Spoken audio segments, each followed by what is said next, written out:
I'm recording. Boom, we're on. Tony, do the intro. Tony. Hi, hi, hi, hi. We're going to start a little bit differently today. I want to Okay. first talk about a lovely guest that we had, Wanda Ortiz. She was wonderful, wonderful, and great double bass player as well. And Yes. love hearing about the Iron Maidens. She was fantastic, great. Very, very interesting duality there, playing classical music in a symphony and then playing in an Iron Maiden tribute band. It's amazing. It's awesome. Mhm. Fantastic. Yeah. Her musicality is like it's high.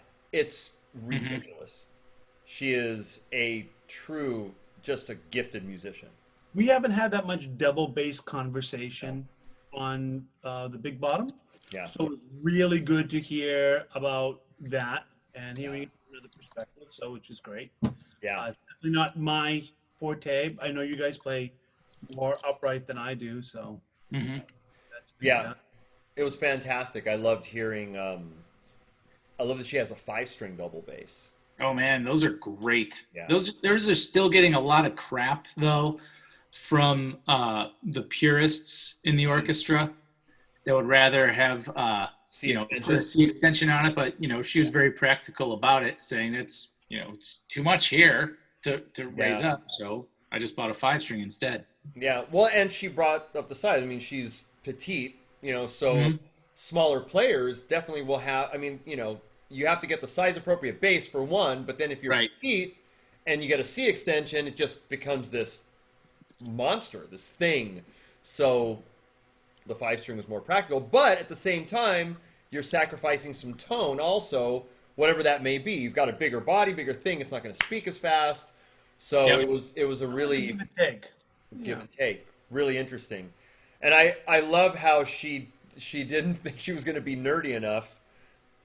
I think she's one of us. Yeah, she's fine. Wanda, you're a nerd, okay? There you go. Official bass nerd. Admittance is the first step, Tony. Yeah, and she went away wanting to buy a bunch of gear. So that's our job. is We done. did our job. That's right. That's right. 2 of each, 3 of each. I love that she she thought that she only had 2 or 3 basses. She's like, oh yeah, I have like 12. Yeah. Cool. Yeah. Hey, sponsors, John, can you mention our first sponsor? I believe our first sponsor hails from Steve's neck of the woods, and that would be Golden State Coffee Roasters. Hey, there it is. Sadly, I don't have anything to show because I actually just got a brand new cold brew maker. Whoa. So the rest of my Harsu right now is currently in the fridge. Nice. Now, it's a cold brew maker. How does it make it? I'm just wondering. Do you use? I mean, it's almost like steeping tea, Okay. except instead of like you put like the tea in the hot water, for a couple of minutes, you stir it around. Cold brew, you put the coffee grounds in the water, you leave it for about a day in the fridge. Oh, nice. Okay. Yeah, it takes a long time to steep. Yep. Very cool. Yep. But then it's super concentrated, so then that's why you pour it over ice. You add a little water, a little milk, whatever you Yeah. want. So Golden State Coffee Roasters, goldenstate.com Not coffee. is their website, which I'll put up. Yep. And they have a location in Old Town Placentia, which is near Fullerton, and they have a facility, and you can use the promo code. Big Bottom 15, which is Big Bottom 15. Yeah. At either their online store or the one that Steve just mentioned, the real one. Yeah, and they have a great facility, and the more we open up, that's going to be a nice location for some events. Yeah. Well, and I talked to Ross too, and I think this week he's doing the cupping for some new blends and things, so he was pretty excited about that. So we should see some new exciting offerings that he's able to show. Nice. I mean, that's the cool thing I like about coffee is that it is seasonal the whole time. It really is. I'm digging the Winchester. I haven't dug into that yet. I like the Winchester. Is it a Good. darker or a lighter roast? It's like a blend. Oh, really? Let me hold on, gentlemen. Let me put on my. Always putting on his glasses. You didn't want to do this like you did for Poncho? Wait. No, I didn't want to do that. So yeah, you guys can read it. There you go. Yep. No, but the Winchester blend, brown sugar, roasted nuts, dark chocolate. It's a medium roast, or it says dark chocolate. I actually think it's kind of a medium roast. Yeah. So it's not dark. It's just really, really good. And I'm a pour over guy, so I do a lot of pour over. Yeah. And it's just good. Yeah, I'm digging it. But all their stuff is good. So Oh yeah. So kids, try it out. All you children out there, Get your caffeine. It's a Yeah. sophisticated cup of coffee. I will say Yeah. that. It's good. Good people. So all right, who's our next one? Tony. A Designs Audio, Pete Montesi. And I just want to talk about something used in drum overheads. Boom, boom, boom. Pacifica. That's a badass piece of gear. That is a might be- badass piece of gear. Yeah. Used for many different things. Again, mine specifically more for overheads, but Yeah. use it for anything. Killer for vocals as well. Yeah. I have the KGB. This one is the one that has the tone filters. So that's a good one. And then obviously the big The big daddy, boy. the Ready, the staple in God knows how many, and then obviously the Ventura right there. So yeah. So adesignsaudio.com. Pete Montesi, one of the goats for audio design, and goats being greatest of all time. Mm-hmm. You guys know. Yeah, fantastic stuff. So those are our two sponsors. We love them a lot, man. How are you guys doing? All right. Good. Yeah. Good. Yeah. Gig stuff, new stuff on the horizon. I mean, our like I said last week, we had our first church gig. Nice. We did the outdoor thing. So I mean, I got to bring an amp.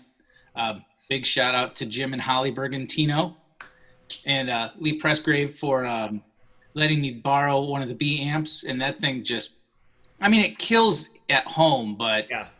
outside was really pretty awesome for it too. But it sounds like that's the weekly thing now. They were thinking maybe they'd do it every other week or something, but it sounds like it was received enough that we're gonna do it regularly like that. So Fantastic. Now, and you use the B amp with the Schroeder cabinet? with the Schroeder 2x6, yeah. Okay. And actually, Wanda mentioned, I didn't know this, but she's been using Schroeder cabs forever. Yeah. Fantastic. That's awesome. Yeah. Jorg. That's another. Love Jorg. Good Yeah. dude. Great Yeah. guy. Yeah. Great people. And then, and for you, John, you do actually use presets and stuff. So that amp is very good. Right.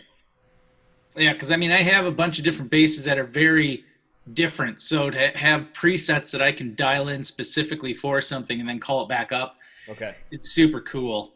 Nice. I like that. And Tony, how about you?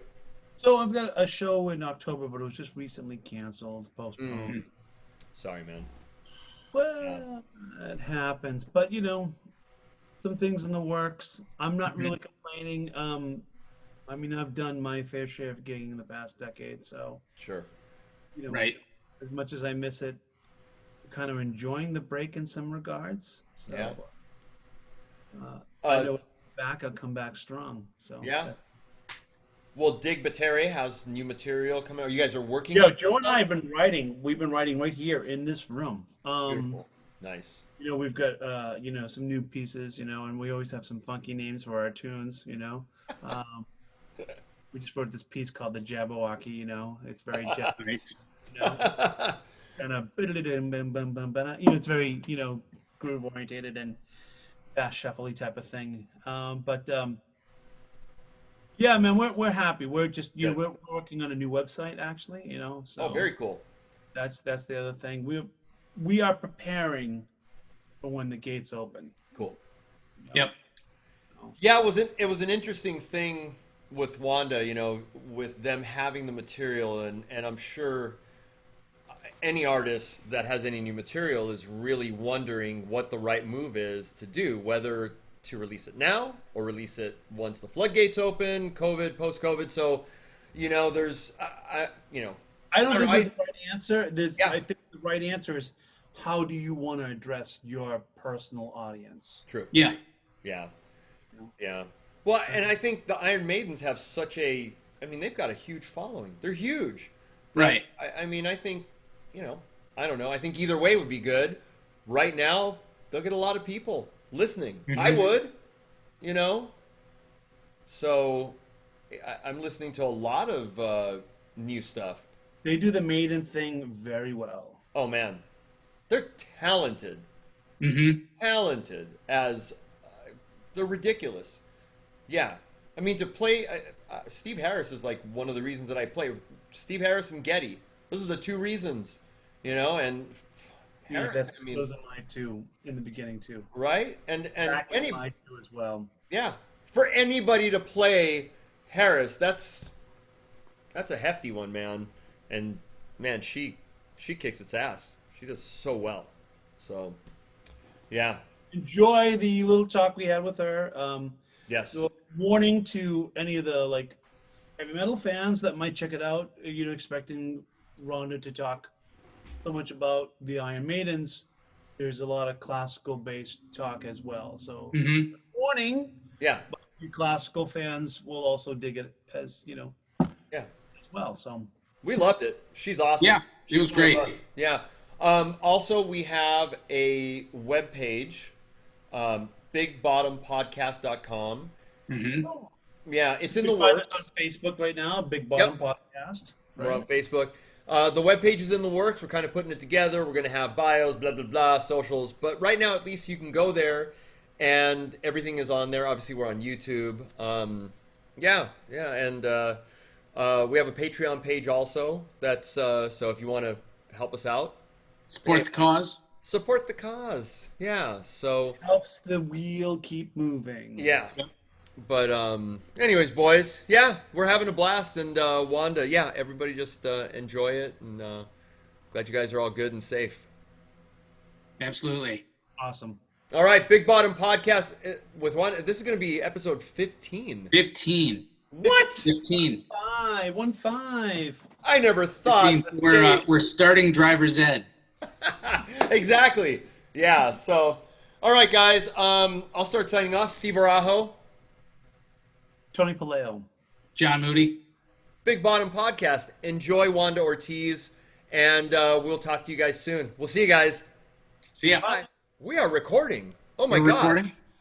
Yeah. So this is the Big Bottom Musician Podcast, and we are so stoked to have the wonderfully talented Wanda Ortiz on the podcast. Hey. Hello. Yeah. How are you doing? How's things just kind of in general with the craziness? You doing well? Oh yeah, I'm hanging in there. I'm still playing. Cool. Well, when I can. Yeah. Normally video gigs, but I've also got another job too, so that helps. I figure I may as well mention that. Some people feel bad when they have to have another job. No. You know, I had a bumper sticker on my car in college that said "Real musicians have day jobs," and the ones that like got it loved it, and the ones that didn't always got upset. Yeah. Well, my grandfather, when I was a music major, my grandparents weren't too happy, and I would tell them I would get advice from some teachers. People would tell me things like, well, if you get this other job, that means you think you're not going to succeed at music. And my grandfather's like, no, during the Depression, it didn't matter how good you were, there was just a lot of musicians out of work. So I have another career in technology. So Awesome. I'm doing okay. Good. And you're on the West Coast with me, whereas the boys are on the East Coast. So we got John in Michigan, and Tony is in Boston. Throw a dart, Steve. Throw a dart. He's in Boston. Somewhere in the Northeast. He's in Boston. So yeah. So it's this has been a really fun podcast where we get to kind of hear from a lot of people, kind of all over the U.S. And hopefully we're going to go international one day and have an international guest, which is actually we'll see. But it's kind of nice to hear, especially nowadays, to hear what's going on with everybody in different parts of the country. It's kind of fun. So, but yeah, we all dabble in other gigs and day jobs and other. We all do what we have to do. Yeah. Mhm. Yeah, I don't think there should be any shame in that. No, and even before this quarantine, I actually think it's, as bass players, I think we've always we kind of look for different opportunities, and we're kind of, I don't know, at least for me, I've always had a lot of irons in the fire, and that's just how I roll. Mhm. And I know that that's true for John and Tony, and it sounds like for you also, where you kind of have to look for a lot of different ways to whatever make a living or just satisfy or satiate that constant need for learning. At least that's for me has been that. I mean, Wanda, the same thing. Like, I went to Berkeley, dropped out after one semester, and went and got a double E degree. But it took me like many years to do the double E degree because I was touring. So I totally get it, you know? Yeah. Yeah. Hey, Gene Simmons, I read his autobiography. He was a school teacher, so even throughout the, Yeah. musical history, you read about people. Bach did something else. He worked for the church. Most of my musician friends teach at university or wherever, so they're making lessons. Excuse me, they're making money doing Zoom lessons, and I figure that's great. That they're able to figure something else out during this time, and I'm happy for them. Especially during this time, we're able to do this, and people are Right. teaching. So, and I have some friends that are full-time teachers that actually have gone to all online now, and they're much happier. And I don't blame them. I mean, that way, they're at their home, they have their own studio, they don't have to pay rent, other than to a school or whatever, and and it's nice. There's a lot of schools that are doing it too, which is great. So, thank God we have that opportunity. We are starting to open up out here on the college and personal level. Like, I know Northeastern is like Zeke, the drummer I play with, he's doing drum lessons there now. He's just starting to get ready to roll up. Or should say he will be in a couple of weeks. They are going to be doing it in person. And Joe is starting to teach people in person as well right now. So it's slowly happening, but our numbers are a little bit lower than other parts of the country right now. So I don't know if that's something to do with it or not. Yeah. Fingers crossed that stuff will open up, and yeah. So Wanda, you are the bass player in the Iron Maidens, which is the best thing. Love it, so rad. Are you a founding member? Were you the original bassist for them? No, actually, they had somebody else for their first, I think it was 12 or 13 shows. Okay. And then that person left I think she left to go to another country or whatever. And then I joined. I'm on all their CDs and everything. So I don't know. The drummer and I have been in it the longest. The other members, Courtney, the guitar player, and Kirsten, our singer, have been in since 2008. And then our newest member, Nikki, she was sitting in with us before. We had a rotating seat for a while for the Dave Murray position. Okay. So, and now we have Nikki Stringfield for that. So band's been going for I'm almost embarrassed to say, like close to 20 years. That's incredible. Wow. That's awesome. Oh my gosh. That's great. I don't know if there's a lot of bands that can say they've been together for 20 years, I mean, it's like a family, you definitely, no matter what, you're going to get these internal struggles. And it's a family. It's a close-knit family. So that's awesome. And you've been with them for 20 years. Well, I think I joined in 2002. Okay. It started in 2001. So, okay, maybe 18 years. Yeah, 18 years or so. That's substantial. Yeah. That's awesome, man. And then you're also an accomplished double bass player, orchestra. Is that how you started with double bass? Yes, that was kind of an accident. I think I was 9. Yeah, it was 4th grade. I was in 4th grade, and we were starting to learn music, and we all got to go to there's like a different classroom on the same school where we would have the music lessons, and I was late. So all of the school instruments had been checked out, and I was late. So I was really, kind of upset because I really, really wanted to play music. I really wanted to play something. And the teacher pointed out a little tiny double bass. It was a junior bass. It's in the corner. She's like, well, that's what's left. You can play that if you like. Your parents have to say it's okay. And so that's how I started. Wow. I think that a lot of bass players start off with like, oh, that's what's left. All right, you're the bass player. Whether it's at a school or a garage band with a bunch of friends, they're like, well, we already got guitar players. You're just going to play bass. Like that's how I started too, but that's, a little later, but yeah, wow. Oh, I love it. The instrument was a little bit big. I have a friend, I think you might have met him, Klaus Freudenstein.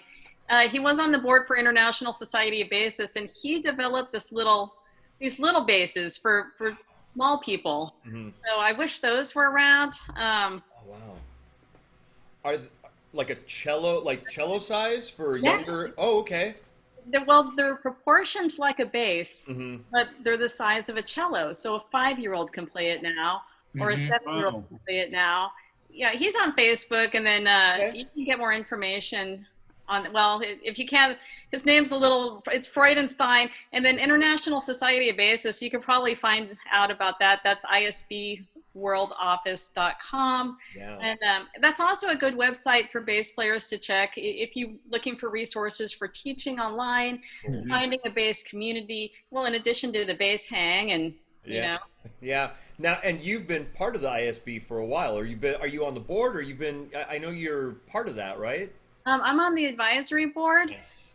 So it's not a full-time board position. It's we get questionnaires, and they'll send emails to us asking our opinions, or to kind of help set a course for the organization, how to help support the members, kind of keep the bass world going. Awesome. I love it. So. Yeah. Nice. And then do you play electric upright as well? Like something like what Ned Steinberger would do, just for ease and comfort, I find I'm not really an upright guy, but if I go to one of his, something with like no body, I just feel like it's much more comfortable right away. I haven't needed to play an electric upright, quite honestly. I was in jazz bands in junior high and high school, and after a while, the bass, fortunately, is such a versatile instrument. Fortunately, but unfortunately, because you have to eventually pick something, and it's hard to be, it's hard to be like master everything, every style. So I'm playing mostly classical music in addition to the girls. So you don't really need an upright electric for the orchestra. And I haven't done a jazz gig, and usually the closest thing I get to jazz these days is when I'm doubling on electric bass with the orchestra, and then there's a jazz number. But since I have so many opportunities to play electric bass with the girls right now, a lot of the times I'll have my friend play the electric bass in the orchestra, so I can play the upright. The upright bass and not have to deal with the doubling. But I will double, like if there's nobody else to do it, or if it's too if it's a great part, I'll probably want to do it. One time I had to turn it down. There was like something that called for a 5-string fretless electric. So that's going to be my next GNL purchase, Steve. Yeah, gotcha. We gotcha. Yeah. But I came back from tour too late, and it was called Shinkra Goddess or something like that. I forgot.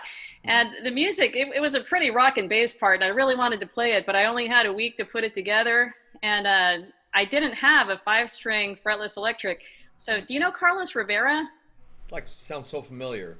Yeah, that sounds so familiar. He does the musicals. He had played that musical for 6 months. So I'm like, just like, let's just have Carlos do it. And the guy he killed it. It was so good. So, but I was jealous.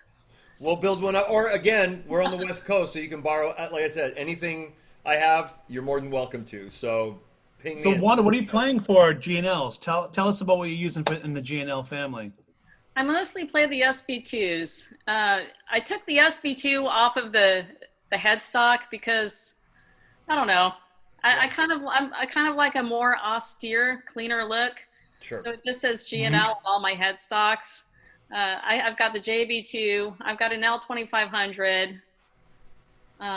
So those are the main things I play. Mostly the SB2. I've got a black and a sparkly blue one. The sparkly blue one's the one I play the most. And I must say, that thing, like, I can take it to Alaska. I can take it to Japan on the plane. Like, here I'm looking at other people's instruments and they're all messed up from the flight or they're all out of tune. I take out that G&L, like nothing's ever wrong with it ever. It's just like maybe it's a little tiny bit out of tune, but it's such a sturdy workhorse instrument. It's great. I recommend it to everybody. So Yeah, they're pretty bomb proof for sure. oh my gosh, yeah, you could probably light it on fire, throw it down the stairs. Nothing happens to it. And well, you've probably seen my bass when I've taken it in. It's I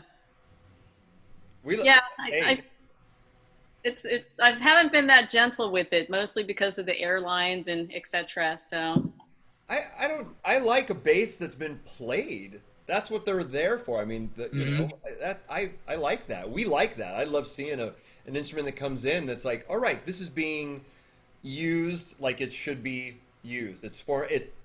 Yeah, that function, you know. It's, yeah, they're pretty Maybe it's not being played, you know? Play it airs, right? I mean, there's collector's items anybody can have, but you know, when you're playing an instrument, it's get it out there, play the crap out of it, man. Yeah. Yep, for sure. Now, are you playing flat wounds like Steve Harris, or is it what? Well, I was playing flat wounds in the beginning. Okay. The deal is that the type of endorsement he has, he gets new strings like all the time. Oh. So, and he changes them. I talked to his bass tech. He gets a new set of strings for every show. Wow. When he records, I think they change the strings for every song. Because he likes that really punchy sound. Sure. But unfortunately, with the flat wounds, you lose it after couple. Yeah. And well, replacing strings after every single show is kind of not really in my budget. So the bass tech just said, just use the round wounds.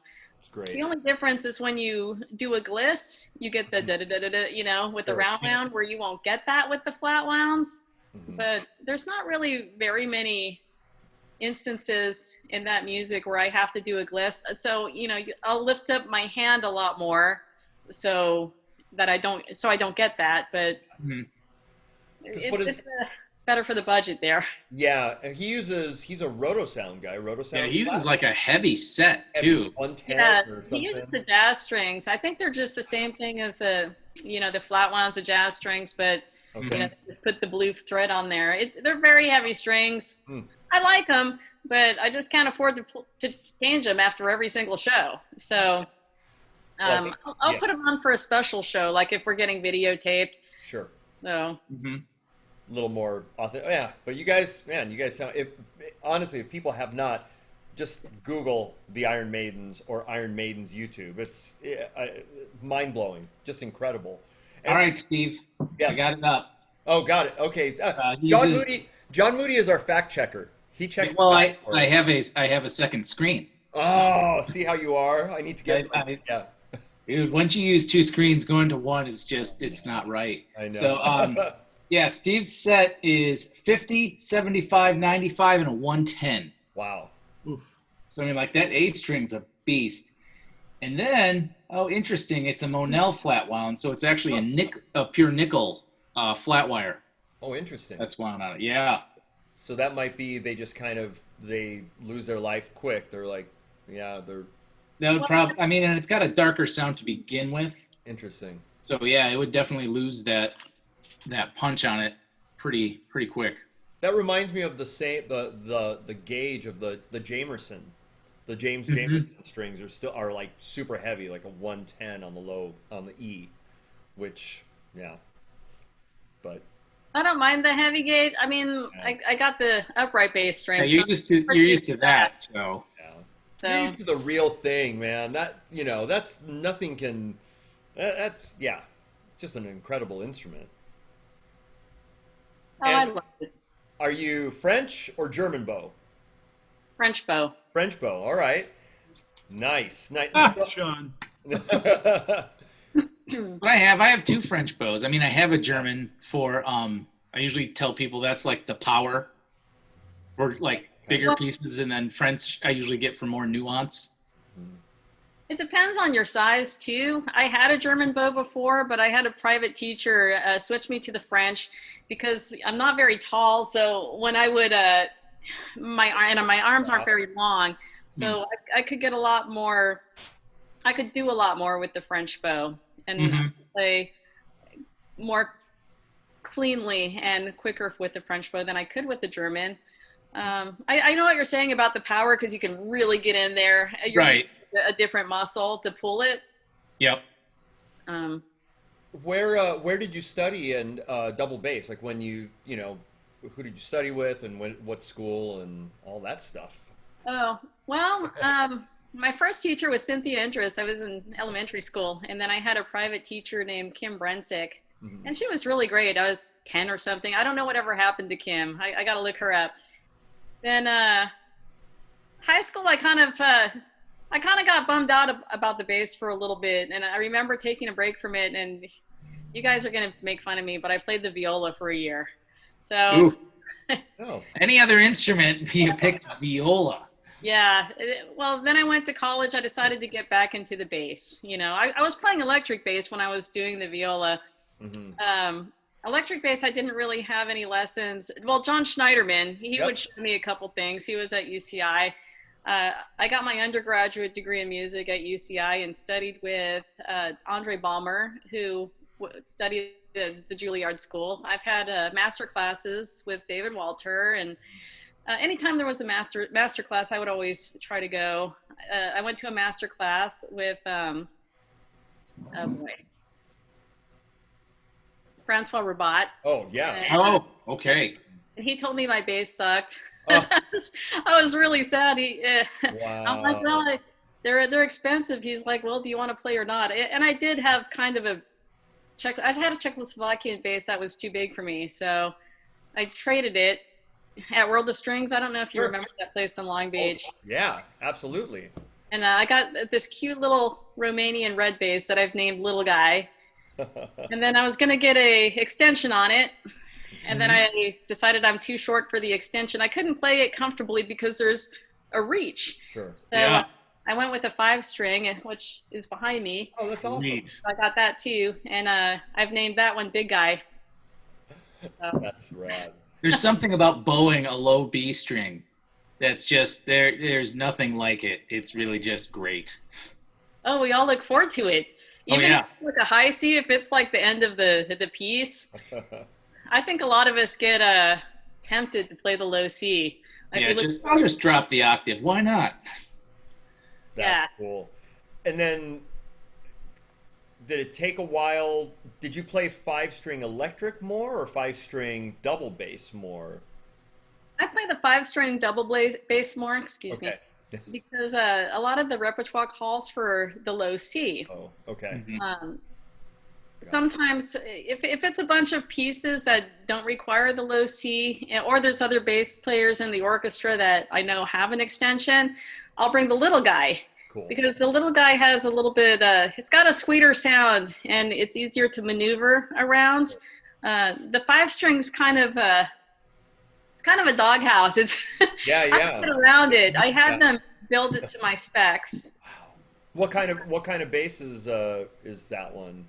The 5-string was made by somebody named Arcos Balas. It's an Arcos Balas bass. Nice. So he shipped it in pieces to World of Strings, and then I had it, whittled down. The neck got whittled down. Everything kind of got built a certain way. It's still a tad bit, on the top. It's still a little bit wide, but it sounds great. So, and I got a pretty good deal on it. You don't need to spend a lot of money on a double bass.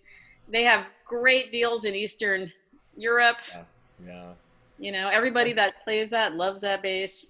It seems there's a lot of builders now too that are coming up with really solid instruments around like the 4,000 and under category for double basses now. I think you could probably get something good between maybe 8 to 10 or something. I don't think they've completely, like, I know there's Chinese basses, but I don't think they've completely nailed it just yet. Yeah. But I would look in Eastern Europe for a bass, or you know, who knows, eBay or something. Sometimes somebody's grandpa just passed away, and you could get an excellent bass. Sometimes people don't even know how much they're worth. True. Good deal.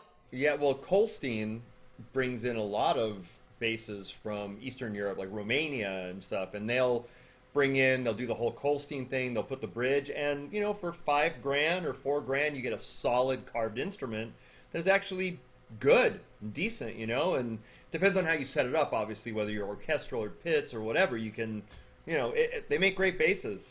Yeah. Yeah, both of my basses are Eastern European. My first one's from Romania. The Araujo is Hungarian. Okay. They play well. I'm not a collector. I buy instruments to play. I don't care if it's 500 years old. Function. Yeah. You know, and if you think about it, if you really think about it, way back when musicians played, like say in the 1800s, they played new instruments. So the thing to do is get a new instrument that looks like an old instrument. Yeah. Then you'll sound like them, right? Mm-hmm. Hopefully, he's got to practice. Well, and then speaking of Francois Rebath, he has the method, the almost one finger per fret on the double bass, as opposed to like Simandl. You know, doesn't he do the Rebath method is one finger per note, right? 1, 2, 3, 4, F sharp, G sharp, or whatever. I have the Simandl books. Yes. I wish I had the Rebath books, but when I first went to UCI, I started on the Rebath book and I liked it because all of the exercises were songs. Okay. And then I got a different teacher, and the Simandl book's good, but it's just I didn't really like practicing it very much because it's tough just, to work through. Yeah. It was all skills. Yeah. Did you ever take lessons with Art Davis? Because he was part of, you know, Golden West, OCC, and stuff. I was just wondering if you ever, and he lived out by us in Costa Mesa. No, I didn't. I took lessons with David Young for a little bit after UCI. Oh, and do you know Dean Farrell? That sounds familiar, but yeah. He was in the Icelandic Symphony. Oh, wow. I liked him. He had kind of an attitude, and, you know, some people just said, oh, that guy's, you know, has some wild ideas, but I thought he was really, really good and talented. So, well, even wild ideas, it's, you know, even if you get one or two little tips or something and can extrapolate that from that. I mean, I don't know, if you learn one thing out of an hour lesson, that's worth it right there, you know, for electric or upright, whatever it is. I think it's valuable. I think so. Yeah. And amplification-wise, what do you use? Well, not now, but when you're on tour, what are you using? On tour, well, my latest acquisition was an MB500. It's lightweight. Okay. It sounds smooth and crisp. Nice. It's perfect for practicing inside at low volumes, but you can play it with a drum set. Play with a drum set with it. Yeah. I've also got the MB Fusion 800. I play that mostly with the girls. Both of those are discontinued, and I've been eyeing the Fusion S series, maybe the Legacy one too, but I was just like, okay, no, I don't need to buy anything right now. Legacy's great. Legacy 800. Yeah. We're fans. It's good. Well, I don't think that one's going to be discontinued, and the benefit of having that is, say, if I need something, then there's going to be parts for it. Now that the MVs are discontinued, well, they're really reliable. I haven't had any problems, but I'm always thinking in the back of my head, like, well, what happens if, you know, something happens? Well, it's obviously nice to have it's great to have a backup, but all of us can attest. And actually, Tony he's done a lot with GK. And I'm the GK Facebook admin. And you know, one of the clinicians. Oh, so. I love them. Yeah. They're fantastic. I mean, I had an MB800 forever. I mean, that thing it's bulletproof. So they're just great amps. I've had them all, and I really like the Legacy a lot. Yeah. You know what I like the most about them? Well, not the most, but it's a big key feature that I love. You know, I usually schlep my own gear, so I love it that I can just put that in my purse. I just put a big purse, put the head in my purse, And I'm like, this rocks, or a backpack or whatever. It's not this big gargantuan thing I need to schlep. It's really great for the working musician. Absolutely. Want to hear something funny? You know where I keep a spare MB200? Why? Where in my glove box? Oh, that is funny. It's like right there. Right. So unlike those movies where the guy reaches in his glove box and pulls out a gun, Tony's like, hold on, and pulls out the MD. He's like, we're good. I've got a little backup amp that'll just barely swing through 200 watts. That's good to have for emergency. I keep a music stand in my car at all times because I've been so many places, and for whatever reason, I don't know why, but it seems like it's bass players that you need a stand. Never mind that we're bringing the biggest thing, So I keep an emergency stand. It's so teeny. It's 2.2 pounds. It's little. It's you could dip it in guacamole and eat it. It's really small. And it's a little backup. Okay. Yeah. I have 2 of them, and I keep one in my glove box. Oh, I did when I was, pre-COVID. Yeah. Well, and the great thing about those amps is they're really exactly like you said. I mean, back in the day, we had to have bigger amps, but those MBs for the size, they actually sound great, and they have that. For me, it's always the. I just want to have that heft behind the note, and some Class D amps just don't have that, and the MBs, they had it, and it's really weird because you look at it and it's so small, but even the 200 and the 500, they ample power no matter what. They work. They have heft and they respond like that. There's a certain punch factor that doesn't exist with some other Class Ds. Yeah. Oh, I'd love them. Yeah. So I'm probably going to get another one. Not decided yet. Probably the Legacy. Cool. I'm all in a couple different things, but maybe after the pandemic when I might actually be using them more. Yeah. The Legacy, you just got to turn down the highs a little bit. It's a little bright. But other than that, it's really nice. Borrow mine anytime. Take it, mess with it. I've got a couple of amps. Borrow it. Next time you're take you up on that. Just see how it goes. Yeah. Next time you're at GNL, just remind me. I'll just take it for a few weeks because I. So what are you using for cabinets then? Actually, the person that turned me on to Gallien Kruger was York Schroeder. So I've got Schroeder Superior cabs. The main thing that attracted me to those, there's a lot of great cabs out there, right? He's a friend of ours. We love him. Shout out Jorg. We love Jorg. I use a 2x6 that he made for me all the time. Yeah, John's a big proponent of them. So I love them. They're badass sounding. They, those things cut. Those things with the Gallien Krugers, they cut through. Yeah. Another thing I like is, again, I schlep my own stuff. Yeah. So the fact that they're like 40 pounds, I'm like, yeah, I can deal with this. 40 pounds. What is it, a 212 then? I think I've got 3 with 410s. Cool. And then I've got 2 with 210s. I nice. think maybe he might put more in there because he does some weird thing on the angle where he seats one in there, He was one of the early adapters when I've known Jorg forever, man. Back when he lived in Hacienda Heights, we would go out there and have these.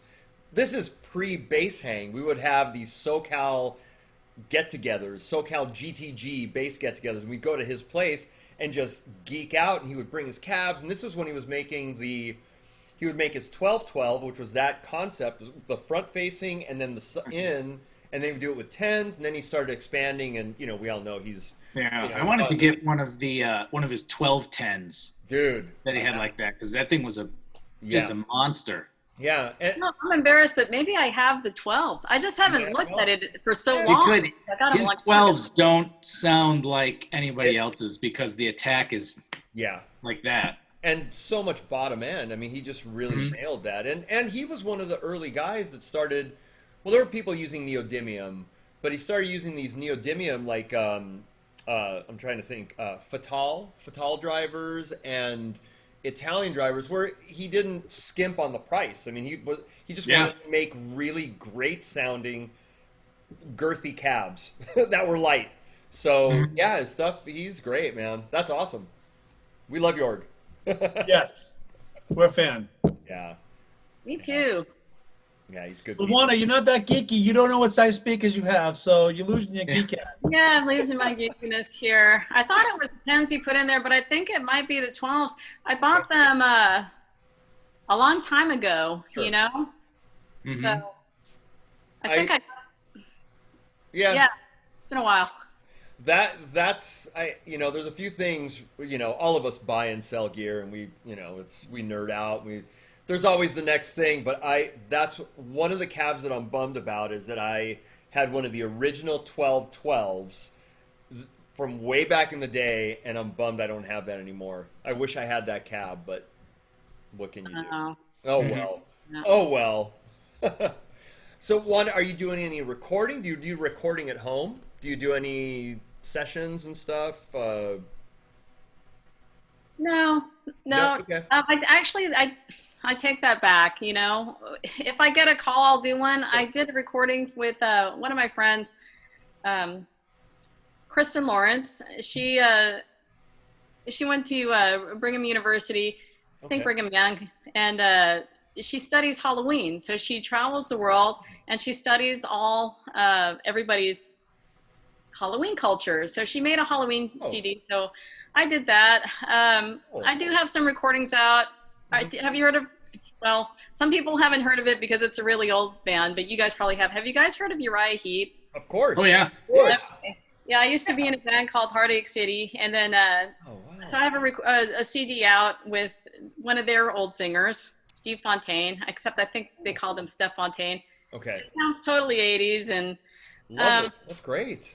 yeah, I've been in blues bands, and I've done the whole original band thing, and like most original bands, we weren't met with a great deal of success, but we had a lot of fun. Cool. It's almost like winning the lottery these days to make it big in an original band. Yeah. I think it was like winning the lottery 15, 20 years ago. Yeah. Yeah. Now it's like, it's even harder, I think, in a way, Oh yeah, and the Iron Maidens. We just finished recording our CD. Actually, we finished it a while ago, but it's still getting mixed. Bob Kulick was producing it, and he passed away. Sadly, he passed away. So now his partner is mixing it, and that's been an ongoing project. So we're hoping that comes out. I don't know that we want to release it during the whole pandemic. It Sure. seems a little anticlimactic, sort of. It's just like, here's our CD. Well, Yeah. Right. people are getting deluged online with like tons of stuff. So, maybe that might be better. What do you think? Is it better to release it during the pandemic when everyone's at home and just sort of broke, or do we wait until we start gigging again and here's our big CD? We're kind of discussing that. I don't know. I have my opinions. That's What tough do you boys say? question. That's a really tough question. And I knew Bob too, actually. So Oh man. yeah. Oh, you did, huh, Tony? You knew him. Yeah, I mean, not well, but we Yeah. friendly. Yeah. Okay, so right now people are home, and obviously stuff is going to loosen up, and people are maybe going to be working and stuff. The one thing that has not really gone down is retail sales and online sales. So you could have an argument for sure that more people are going to be home and more apt to stay home and download music and listen to music while they're exercising or doing something. I don't know. There's this twofold thing, that it could be good right now. I don't know. People are buying stuff right now. So, in my opinion, Yeah. Steve, you have a really good point. Wanda, I'm in the same boat, Yeah. and it's even more obscure stuff. I mean, at least you're doing a rock thing. This is more of a funky fusion thing. We decided to wait after the election, specifically. Wait to December. So, and we made a conscious decision to do that. So. Yeah, that's a good thing too. Yeah, wait until after that. But I think, people are buying stuff and listening, They're buying stuff. I'm gonna side on the caution of error, but that's me. Yeah. That's you can. I think if you were to do it now, you'd have to really do a huge video campaign. That would be huge. Yeah. You'd have to almost like, and I hate doing this. I'm very careful about my social media, but you'd have to almost pseudo cram it down their throats. You'd have to go to every sort of platform where the hard rock aspect lives and subtly put it in there. So I think even more so now because people are so distracted and divided that you kind of be very Yeah, that's a good point. I think on the good side, though, the Iron Maidens, I mean, your following is big. You guys have a Well, it's Iron Maiden's following. yeah, but I think you guys probably have, I don't know, maybe, I mean, not more. I mean, Maiden is Maiden, obviously, but I think you guys have a following, and maybe I would even. I mean, this is a question. Okay, so there's got to be some fans out there that are not even Iron Maiden fans that may not be the biggest, but are more fans of you guys and what you guys do and maybe represent. I don't know. Like, Are you live streaming right now, Wanda? We did do a live stream last month. We're looking at doing another one the end of this month. It's not yet been confirmed. We're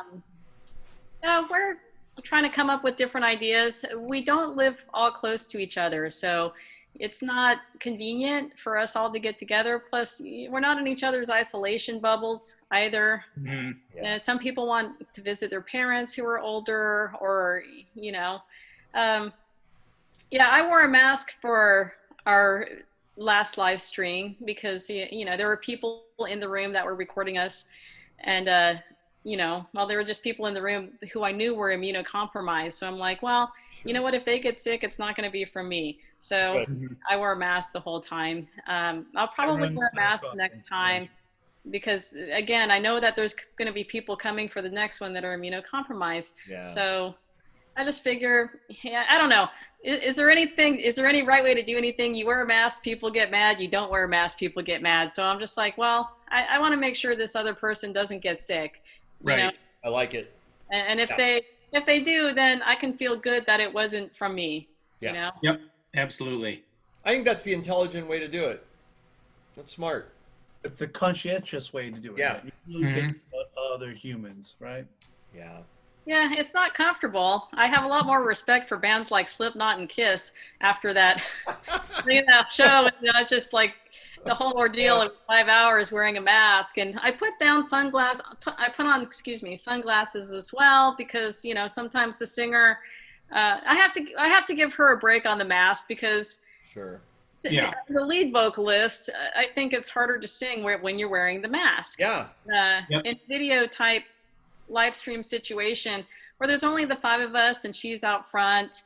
I wore the goggles because sometimes, she sprays a little bit. So I'm like, Sure. okay, I'll put those on too. I don't think she's sick, but then you hear and you read about instances where people don't know they're sick and they give it to somebody else. So I'm like, well, I'm just going to try and be, I'm just going to be careful. Yeah.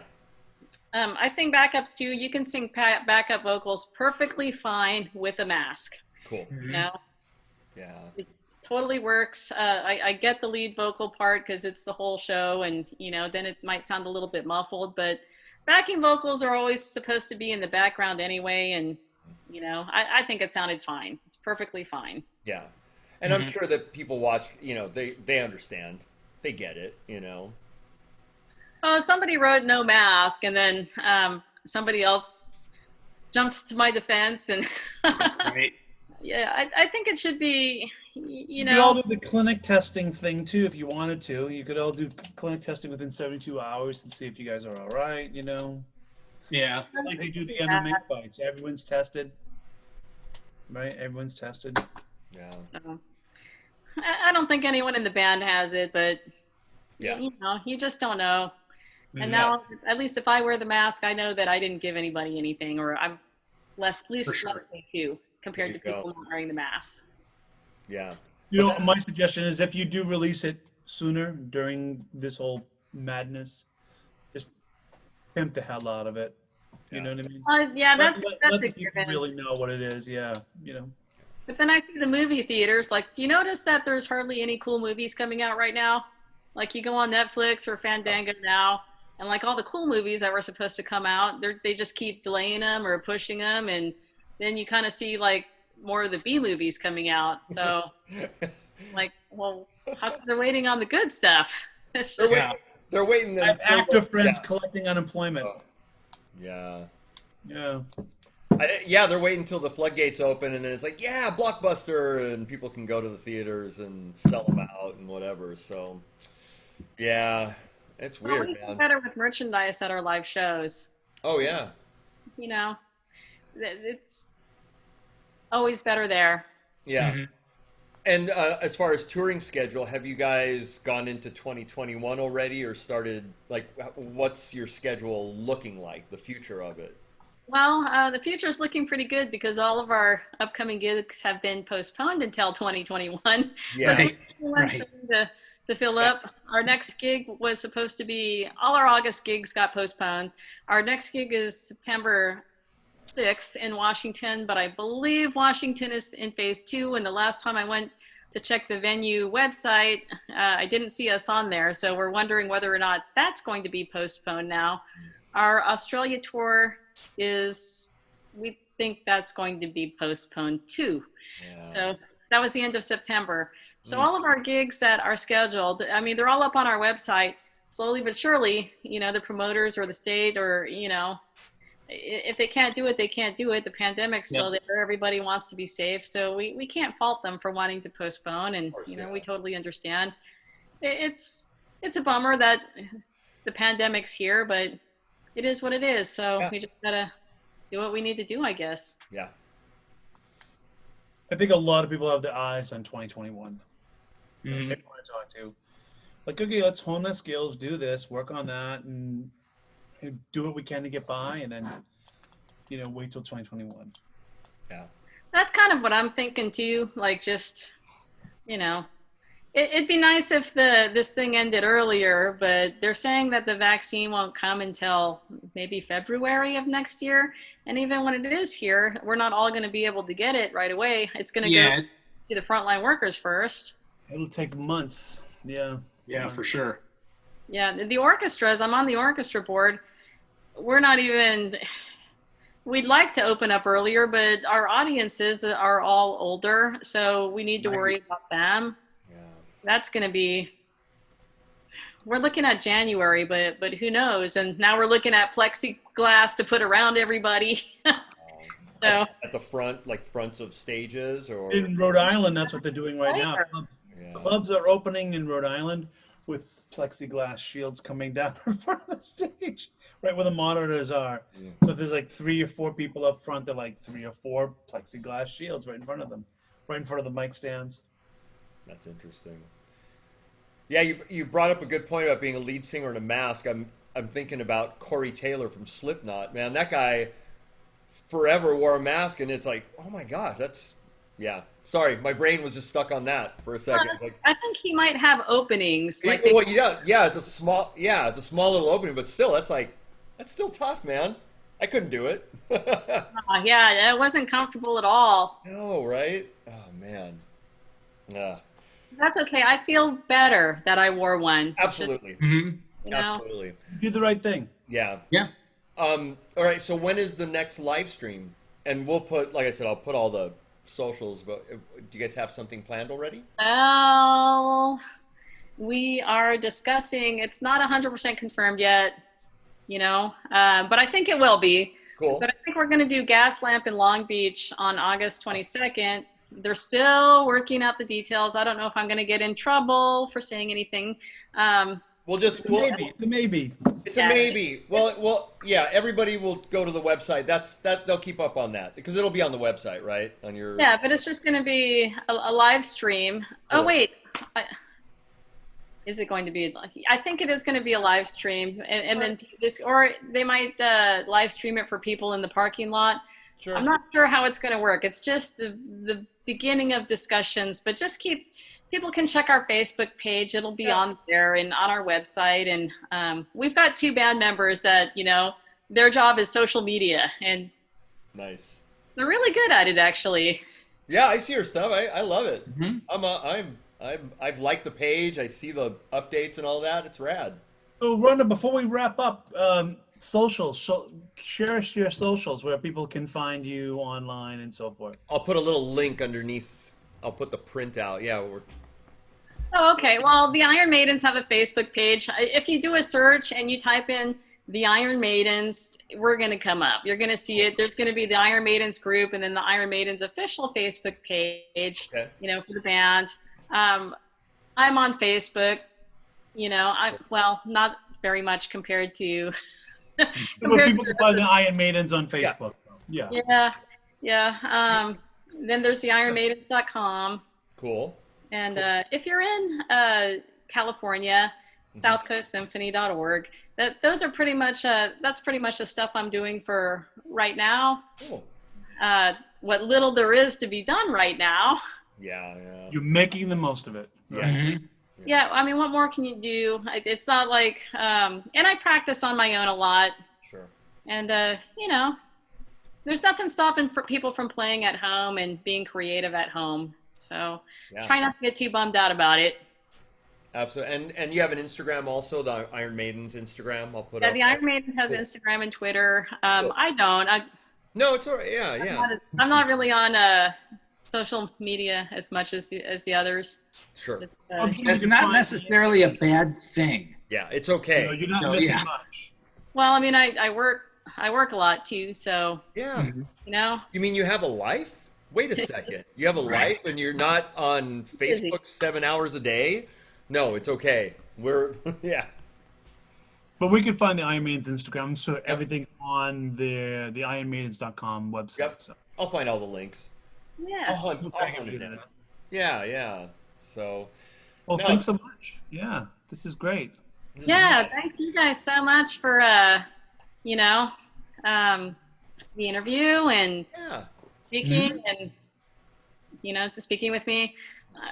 Usually it's our singer who does most of the interviews, so I'm a little bit out of my comfort zone, but it's all right, It's awesome. We want to talk to the bassists. We want to talk to bass players, True. man. Come It is the on. big bottom, This is the Right. big bottom, yes, so yeah, we love it, man. We loved having you, and yeah.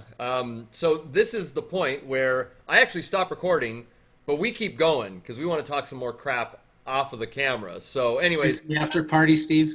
it's the after party, Wanda, so hold on. But for everybody out there, Wanda, we thank you so much for taking the time. It really means a lot. I think- Yes, thank you very much. And, Yeah. no, thanks for keeping the bass world going and giving people something to tune into, and thank you. We're trying. We're doing it, and with everybody's help, with your help also. So, all right, public, we're gonna say goodbye, but hang on, Wanda. Okay.